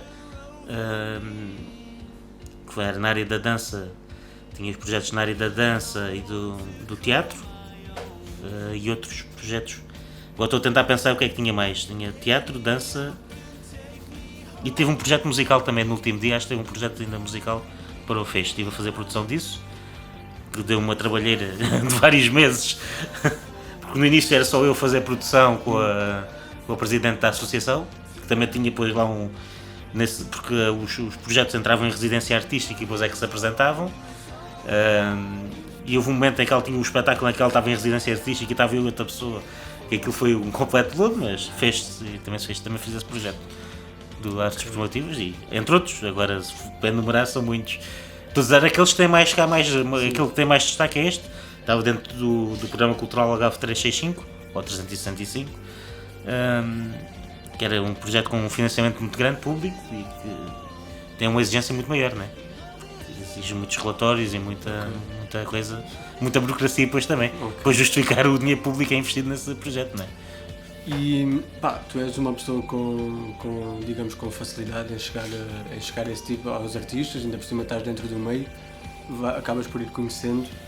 Tu não te vês um dia a seguir mais, se calhar, esse caminho da promoção de eventos? Produção de eventos? Sim, é um trabalho que eu, se calhar, mais que financeiramente é mais bem pago, digamos assim. Também não é ser tão bem pago como deveria ser, em algumas circunstâncias. Sim. Não é só a parte financeira, mas é o projeto que sabe. Eu não gosto de separar, dizer que gosto mais da parte da investigação histórica, da parte da promoção dos eventos. Mas esse dá mais gosto porque é muito mais. É estressante no bom sentido.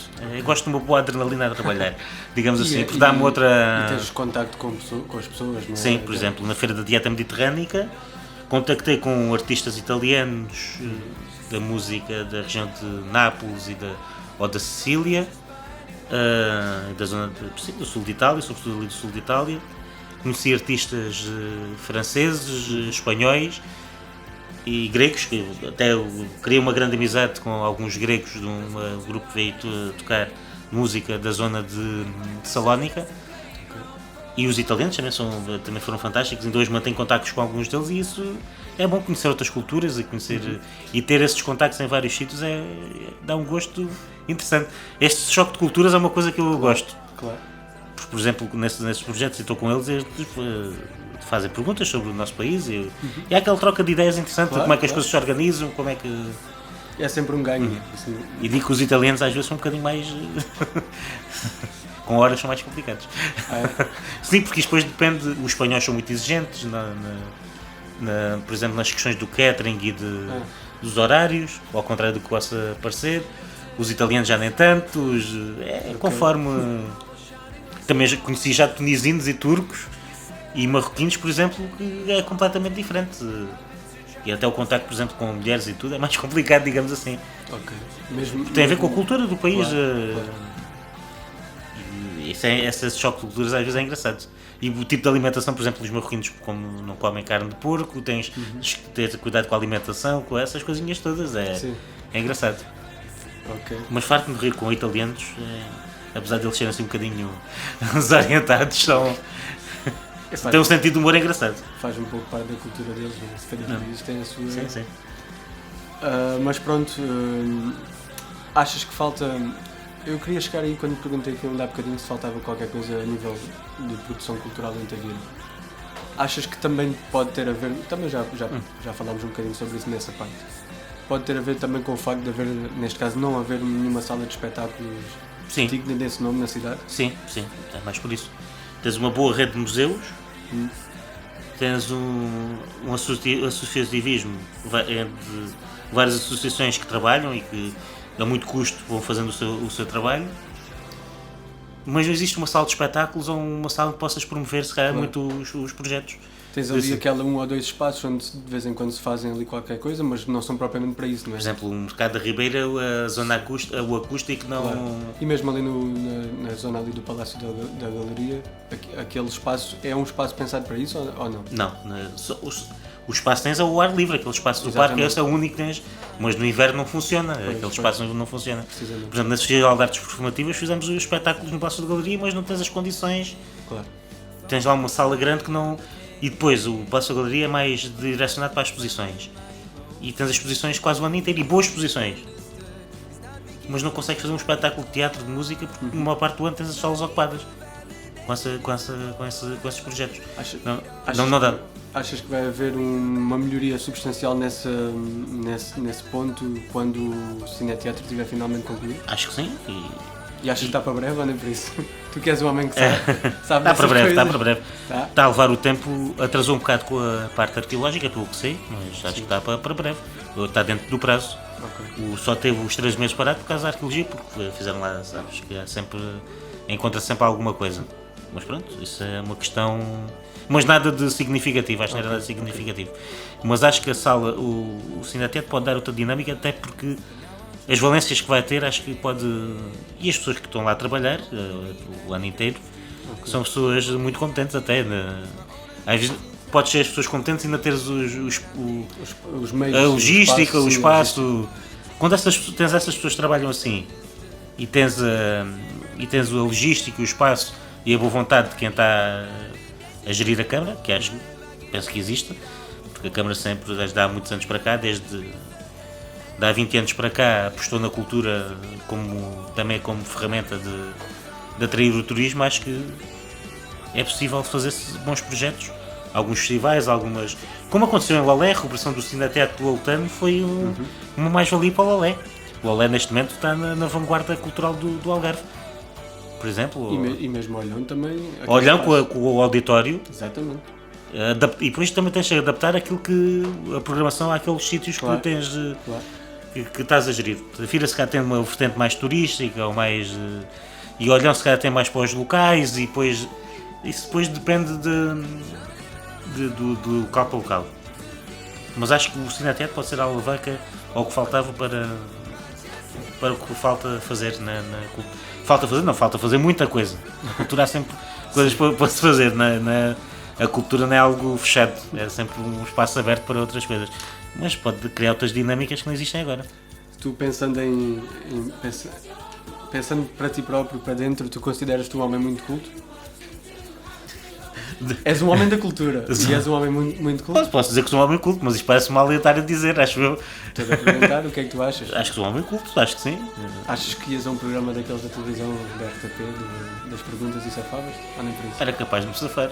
Quer dizer, depende, às vezes há perguntas lá que não são ele que é... Não lembram ninguém. Não lembram ninguém, não é? É verdade. Conhecemos alguém com experiência que às vezes tem-se ter safado, mas... Já ouvi safar-se e já ouvi lixar-se. Isso mesmo. E sabes que é uma pessoa bastante culta também. É, sim, sim. E com conhecimento acima da média. É verdade. E olha lá, e também és fotógrafo? Não, a fotografia é mais um hobby. É mais um hobby, mas um hobby que já te fez fazer manchetes de jornais nacionais. Graças a amigos, não é? Graças a amigos. Graças a amigos, é isso mesmo. Já fizeste uma manchete no I, já tiveste mais do que uma foto em capas do I. Pelo menos 2 fotos tiveste, acho. 2 sim, acho que foi 2 sim. Sendo que uma foi meio. Meio sim. meio. Mas pronto, não é aquela. É mais um hobby, não é nada de assim. Gosto de fazer e vou aprendendo umas coisinhas. E nunca ganhaste dinheiro com isso? Não, por acaso não é a minha pretensão. Prefiro ganhar dinheiro com outras coisas. Mas já fizeste algum tipo de trabalhos não. Ou é mais mesmo só para gostas de fazer para ti e depois às vezes nas redes sociais? Sim, é mais isso, sim, não é nada de queira fazer profissionalmente. Vou aprendendo algumas coisinhas, vou fazendo por gosto, vou aprendendo a mexer no Photoshop ou em outros programas de edição de imagem E fazendo como passatempo, não é nada de demais. É uma das coisas que gostas de fazer nos tempos livres? Sim. E além disso, o que é que fazes quando estás livre do trabalho, digamos assim? Faço as coisas que já disse que ia fazer, quero ler, escrever umas coisinhas, mas com tanta coisa para fazer, resta pouco tempo livre, não é? Também gosto de uma boa conversa, de estar sentado num café e ter uma boa conversa. Também faz falta. E em termos de, já agora, tu que és um homem, pronto, de cultura, tu estás atento às coisas que vão sendo feitas por aí, quer em termos de filmes, quer em termos de séries, estás sempre atento a isso. Aliás, tu tens uma rubrica, digamos assim, que há pessoas que acompanham todos os anos eu creio que é antes dos Oscars, não é? Antes dos Oscars que tu fazes? Não. Faço as escolhas do ano. As escolhas do ano, exatamente. Faço as escolhas do ano, sim. As escolhas do ano para ti, em relação a filmes, a álbuns e tudo isso, não é? Sim, faço as minhas escolhas do ano. Tens algum filme que tu digas que é um filme favorito? Um filme da tua vida?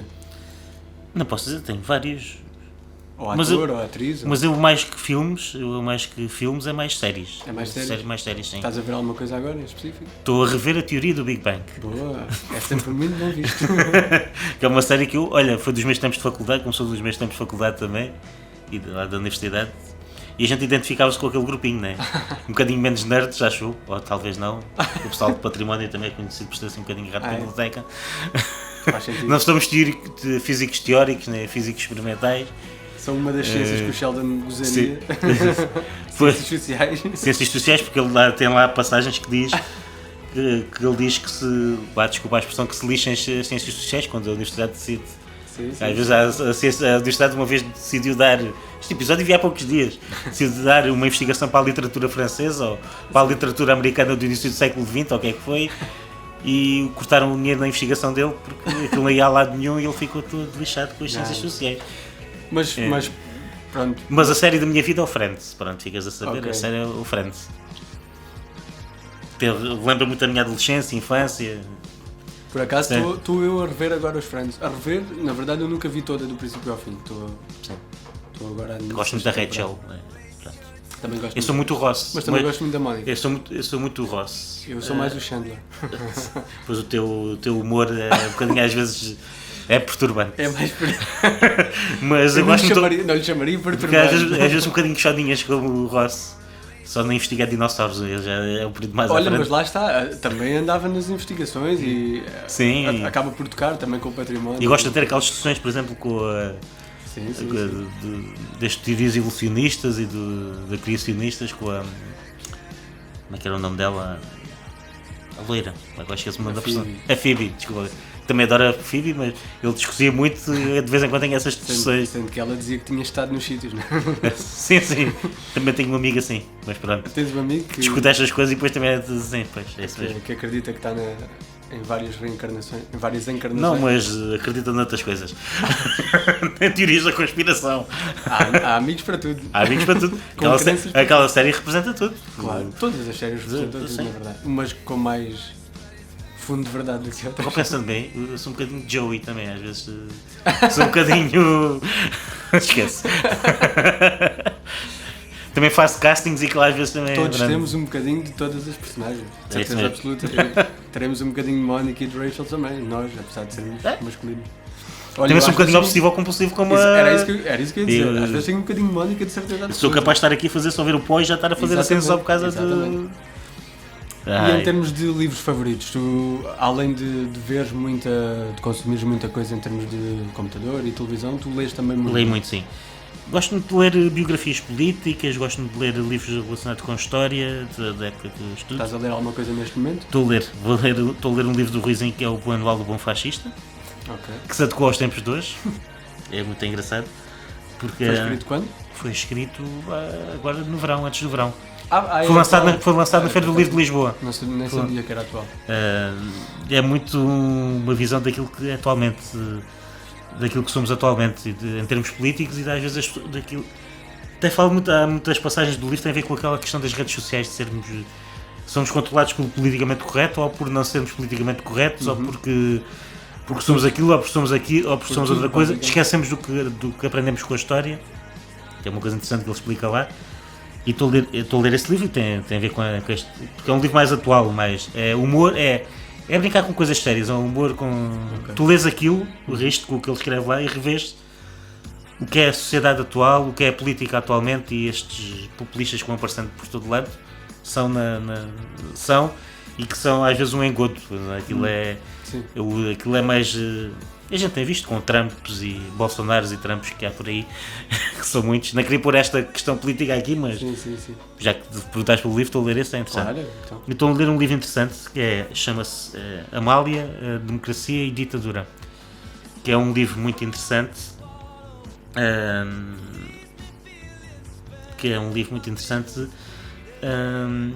Porque fala de uma vertente desconhecida da Amália. A gente conhece a Amália, fadista, a história da vida, mas não conhecemos uma história secreta que é as ligações políticas que ela teve. Sim. Ela ao mesmo tempo, e o livro explica mais ou menos que ela era usada pelo regime como figura do regime. Claro.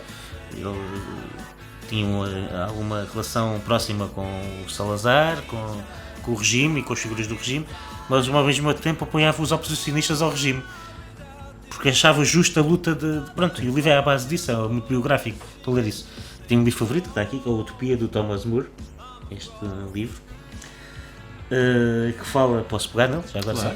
só para Mostra, está aqui. É um livro muito interessante, que fala... Isto é um livro do século XVI, que fala de um navegador português, o Thomas More é um britânico, escreveu isto no século XVI, e fala de um navegador português que é o Rafael Ituldeu, Ituldeu, a época significava, acho que era, vou ler aqui, um indivíduo hábil em contar balelas, é o significado dessa palavra. E ele tinha, este navegador português tinha descoberto uma ilha que era a Ilha da Utopia. Okay. Utopia é a palavra grega que diz em lugar nenhum, é um lugar que não existe. Então o que era esta Ilha da Utopia? Era uma sociedade perfeita, onde era uma sociedade muito avançada, a lei que existia é quase uma anarquia, porque as pessoas todas se protegiam umas às outras, todos toleravam uns aos outros. Não havia um governo, não havia poder. Não, o governo era escolhido por voto popular, não existia na altura, existia essas coisas todas. Okay. Era uma crítica à sociedade da época.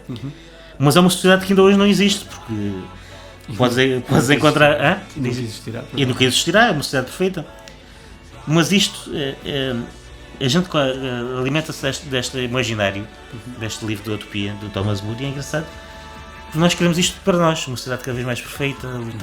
Isto tem a ver também muito com a minha vertente política, acho que nós queremos melhorar sempre a nossa sociedade, e gosto muito do livro, é assim, uma alegoria muito engraçada. Esse livro português conta umas balelas, o português já é visto como um balelas, né? Por um britânico, no século XVI, conta a história de descobrir uma ilha onde tudo era uma sociedade perfeita, os tribunais eram as pessoas que decidiam sobre os cidadãos. É uma história engraçada. Mas... Sabes que a primeira vez que eu ouvi falar desse livro, acho que nunca te contei isto. Conheces o humorista Serafim? Sim. Já viste alguns shows dele? Eu já vi alguns. Desculpa. Já viste alguns shows? Sim, já. Performances dele? Sim. Há algumas vezes, quando ele não está assim num registro tão... para a parvoíce ou para a brincadeira, e quando começa a falar um bocadinho mais a sério, faz sempre uma citação deste livro. Aquela frase da Utopia que eu acho que já devia partilhar nas redes sociais mais do que uma vez, ou pelo menos uma vez. A Utopia é o caminho que deve para... A Utopia vai-se afastando, não é isso que estás a dizer? Sim, exatamente. Se vai-se afastando e vou-me aproximando e ela vai-se afastando. Sim. Pois acho que é esse o caminho que nós vamos fazer. Nós se não tivermos sonhos ou utopias, digamos assim, nunca vamos realizar nada. Nós temos de ter sempre uma utopia. A utopia, por exemplo, nós quando conquistamos a utopia deixa de ser uma utopia, digamos assim. Claro. Isto é um bocadinho confuso. Claro, sim. Mas quer dizer que nós tivemos esse sonho e esse objetivo de escala, e este livro representa muito isso, essa questão de nós alcançarmos sempre os nossos objetivos e de queremos sempre mais, de queremos melhorar, de queremos ser melhores uns para os outros. Olha, vou dizer uma coisa, no mundo que vive na distopia, que é o contrário de utopia, hoje é distopia. Okay. O que se está a ver nos Estados Unidos é uma distopia autêntica, não é? Acho que precisamos cada vez mais de utopias. Isto parece um discurso um bocadinho esquerdista, mas é verdade, acho que devia ser uma nossa... Não é esquerdista nem direito. Posso ser acusado depois nos comentários que vai aparecer lá que eu vou ser um bocadinho esquerdista, não. Mas acho que a utopia deve ser o caminho que nós devemos seguir. A gente sabe que aquilo vai se afastar, mas tentamos conquistar. Claro. É o caminho que faz caminhando, como eu disse ainda há bocado. O nosso amigo Filipe Lopes também tem muito esse mantra, digamos assim. É, que é o caminho, caminhando não há caminho, o caminho que faz só caminhar, não é? Exatamente. Como dizia o poeta. Tu és uma pessoa muito ativa nas redes sociais, não é? Quem te segue pode testemunhar isso, seja no Facebook, seja no Instagram, tens uma página pessoal e acho que também tens uma página de fotografia, lá está, como tinhas falado. Sim, um bocadinho desativado há muito tempo, mas Está tem. desativada? Não está desativada. Sim, não está muito atualizada, Sim. portanto tenho tido Sim. tempo para a fotografia ultimamente. E eu pergunto se essa atividade tu fazes por gosto, porque gostas de interagir com as pessoas, de Sim. mostrar coisas que tu gostas de fazer, Sim. ou também por estratégia, tendo em conta que também és uma pessoa que gosta de fomentar contactos com as pessoas e tudo Acho que é as duas vertentes do que tu falaste. Gosto de entrar em E é contato com consciente ou começou muitas vezes é inconsciente. Muitas vezes até é inconsciente. E outras vezes é inconscientemente. O que é engraçado é que quando eu faço inconscientemente as pessoas têm mais reação do que quando eu faço conscientemente. Quer dizer que as coisas que eu faço às vezes espontaneamente se calhar têm mais interesse do que aquelas que eu faço. Se calhar pode ser um ensinamento aí para a vida. Pois deve ser, porque eu estou-te a dizer as coisas que eu faço espontaneamente têm mais reação das pessoas. E eu tenho vários comentários, podes ver, vários comentários, várias reações àquilo que eu escrevo ou faço lá. Mas aquilo que. Por exemplo, ontem publiquei uma sugestão musical no Instagram e no Facebook e pouca gente reagiu. Escrevi um texto e tudo sobre essa sugestão musical, que é uma. E agora vou começar a pôr livros e vou começar a pôr assim umas coisinhas para dar ali uma dinâmica às redes sociais. E tive poucas pessoas a reagir. Quando eu ponho outras coisas, às vezes, mesmo sem interesse nenhum, as pessoas reagem mais. Não sei se é. As pessoas não estão com aquela coisa de ler ou de. Sim. Se for uma coisa instantânea e rápida, cada vez é mais. Exato. Um bocadinho fast food, digamos assim, é muito. Mas também cabe-nos a nós tentar contrariar um pouco a nós ou a quem acha que isso não é o caminho correto, tentar Eu vou contrariar. continuar a fazer, apesar disso, vou continuar a fazer. Claro. Até vou escrever se calhar sobre este livro brevemente. Acho que Essa está muito bem. Eu vou ler. Estás bem? Queres que eu empreste? Depois acabaste de ler. Já acabaste de ler ainda? Já acabei de ler, já li várias vezes este livro. Depois peço-te. Há outros livros que gostava que me emprestasses também. Outros livros que tu tens no teu espólio. Está bem. Traz muitos, certamente. Nem faço Mas posso ideia. dizer que também já fui maltratado nas redes sociais, atenção. Como sabes, como já já todos sabes, fomos, mas de forma às vezes até muito. a questão é a forma como é que lidas com isso. E já está ultrapassado ou ainda não? Para mim está ultrapassado, outra pessoa que é capaz de notar. Portanto, me bloqueou. Por isso é que não deve estar ultrapassado. Mas se foi só uma pessoa não tem problema. Agora se for sentir. De vez em quando há outras pessoas também, acontece. Às vezes, até por questões políticas, e às vezes eu posso pôr lá a fotografia da minha mão e já é política, por exemplo. Às vezes também acontece. Sabes que atualmente estamos a viver numa sociedade de extremismos. É por isso mesmo que eu estou Uma a dizer. pessoa dá um passo e é conotado com isto, dá outro passo e é conotado com É aquilo. distopia, Não que eu há estava a meio dizer. termo. Exatamente. Não há meio termo neste momento, por isso.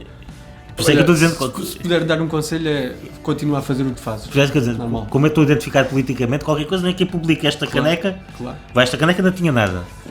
E eu estava lá, era política já. Posso dizer que isso já aconteceu. E se por acaso tiveres uma opinião contrária às coisas que tu, neste caso ao círculo que tu defendes, né, que é o partido que tu defendes, já és anti isto, já estás contra. Que ainda publico muita coisa. Até ainda publico Não muita estou coisa. a dizer no geral, alguma coisa que tu penses diferente de uma coisa que antes eras associado, de repente já estás anti, já queres o mal daquilo, É isso estás a mesmo. perceber? Até Epá, mensagens no Facebook e no Instagram uma pessoa recebe de vez em quando, mas pronto. Pois, Já reage melhor. Quando era mais novo, esquece. Agora já reage melhor às coisas. acho que o melhor a fazer é mesmo ignorar, acho, a maior parte das vezes. Depende do teor, Eu mas não sei que ponha em causa outras coisas, como já aconteceu. Não sei que ponha em causa profissionalmente e a vida privada, que às vezes é que isso acontece. o que é que tu deves a fazer daqui a uns 10 ou 15 anos? Uns 10 ou 15 Se a anos? gente tiver daqui a 10 ou 15 anos eu ainda mantiver esta plataforma ou outras do género e voltarmos a conversar, ou menos anos, mas vá, digamos daqui a uma década. O que é que gostavas de me estar aqui a contar? Essa é a pergunta mais difícil É a minha versão, o que é que dizem os teus olhos? Ah, ok. Deste uma Daniel Oliveira, não foi? Claro, então. Daqui a 10 anos. Temos que aprender com os Continuar o meu percurso, evoluir, estar mais evoluído pessoalmente, profissionalmente. Continuar a aprendizagem que tenho tido até agora, ter novas experiências. Por aí, não vejo. Quero que as coisas vão acontecer naturalmente, não quero forçar as coisas. Mas quero que, se estiver a fazer mais ou menos as mesmas coisas, com trabalho, com capacidade para o fazer, Vou tentar colocar esta pergunta de uma maneira digamos, que não vai afetar nada nem ninguém.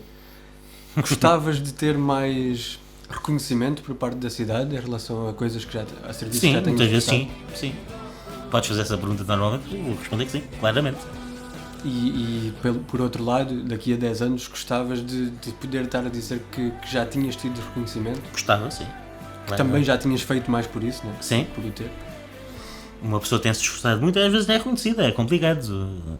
Não sei o que se pode. Há muitas coisas em que há algumas coisas vão sendo reconhecidas, há outras que não. Se calhar merecia o reconhecimento de certas pessoas que ainda não reconheceram, ou de certas entidades, ou de certas coisas, sim. E o que é que achas que te tem faltado para isso? Fazer a ti, do teu lado. Se calhar fazer demais e bem. Se calhar toca em alguns egos de algumas pessoas, Mas, ou seja, tu achas que tens estado a fazer o correto? Acho que tenho estado a fazer o correto. Com falhas, que toda a gente falha, Claro. toda a gente erra, toda a gente faz uma asneira, mas acho que o balanço é positivo e muito positivo. Até às vezes com horas a mais e poucas horas de sono e etc, etc. Mas acho que as coisas mais ou menos têm sido bem feitas e se calhar, às vezes me deixa à parte, se calhar se não fosse algumas coisas, podiam ter corrido pior ou não ser tão bom aquilo que foi feito. Acho que em termos Não quer parecer Claro. parecer convencido ou que sou o maior do mundo, não. Acho que são Mas acho que em termos de compromisso às coisas e entrega e dedicação, Sim. acho que ninguém na cidade poderá apontar alguma coisa, digo eu. Não. Pois é, acho que não. Se calhar E mesmo em termos de competência do trabalho que tem sido desempenhado. acho que isso muita gente reconhece. Muita gente reconhece, mas há outras que não reconhecem. E se calhar há algumas das que deviam reconhecer. Mas isso é outra história. É outra história que infelizmente afeta muitas pessoas, É isso não? mesmo. E em vários ramos. Às vezes quando fazes bem, fazes muito. Às vezes não és reconhecido. Claro. Às vezes a meritocracia não funciona. É verdade. Infelizmente. Às vezes não é o mérito, Sim. é outras coisas. E eu prefiro ser reconhecido pelo mérito do que por outras coisas não tão boas, nem positivas, diga-se para dizer. Desde que tenhas a tua consciência tranquila e que deste isso tudo o sim. melhor, tudo o que Isso sim. podias dar. E sim. E olha, estamos a terminar. Esta vai ser a última pergunta, até porque daqui a pouco vai tocar o nosso amigo Cat Stevens. Pá, Boa escolha. perguntava-te. Obrigado. Perguntava-te se, em homenagem, já agora digo, em homenagem ao meu estabelecimento preferido em Lisboa, o Viking. O pessoal que tiver a ver Espaço de este programa, culto, esse espaço de culto espaço de culto. De culto. da capital, Não é culto, mas é de culto. de culto. Aqui está. Isto é significar, para o pessoal que está-se a perguntar o que é isto. É significar que a entrevista está no fim.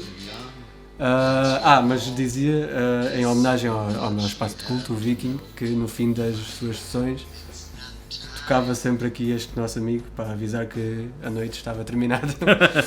Pronto, a última pergunta era se te arrependes de alguma coisa no teu percurso até agora, de alguma coisa que tivesses feito, Não. ou que não tivesses feito e deverias ter feito, ou se pudesses voltar atrás te farias tudo igual. Só posso arrepender daquilo que não tenho feito. É uma excelente resposta. Acho que para terminar, acho que é a melhor resposta que posso dar. Fazias tudo igual. Fazia tudo igual, sim. Sim. Há sempre coisas que se podia corrigir, melhorar, mas isso não há arrependimentos. Os erros fazem parte da vida. Claro. Continuamos. E é com eles que se aprende, não é? E é com eles que se aprende e vai-se aprendendo. E fui aprendendo muito. Diga-se passagem, por isso só me arrependo daquilo que E fiz. vais continuar a aprender, tu e todos nós. É isso mesmo. Pronto, olha Miguel, muito obrigado pela tua disponibilidade e por teres aceitado. Foi um prazer, um gosto. Igualmente. Continua no teu trabalho, que há de ter o reconhecimento devido um dia, eu acredito que sim, e não tenho grandes dúvidas sobre isso. E quem está dentro dos assuntos também o saberá e também há de reconhecer. Pessoal, quanto a vocês, muito obrigado por terem estado connosco aqui, mais uma sessão do Conversas com o Vencino. Já sabem, se quiserem apoiar aqui o projeto, vão à página do Patreon, Vencino, não há muito que enganar, também está a aparecer agora aí no rodapé.